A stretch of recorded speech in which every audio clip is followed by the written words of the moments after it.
सगळा गावाला टाक. पोहे घरी आले पोहे खाल्ले, फुकटचे खाल्ले. सकाळी सावकारचे 2 शब्द आणि शुभड्याचे आयफोन बघून आपण निघलो त्याच्याच घरी. तो म्हणला आपण 1 साइड कट हाणलाय. म्हणलं बरं झालं ना, म्हणलं चांगलं नाव कमवलंय म्हणलं तू तुझं. मग नंतर आपण आलतो तर आपल्या स्वर्गामध्ये दिसतोय तुम्हाला तर कसा आहे स्वर्ग.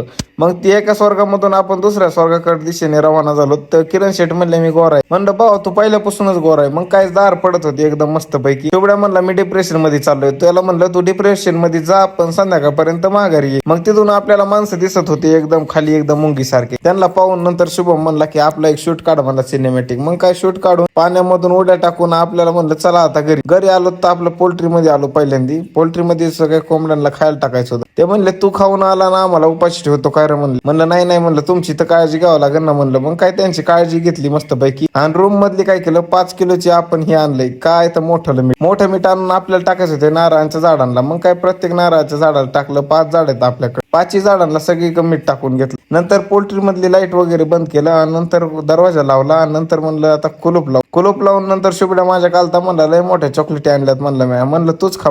पण त्याने आपल्याला तरी कशी तरी एक दिली. म्हणलं मंडळ आभारी आहे.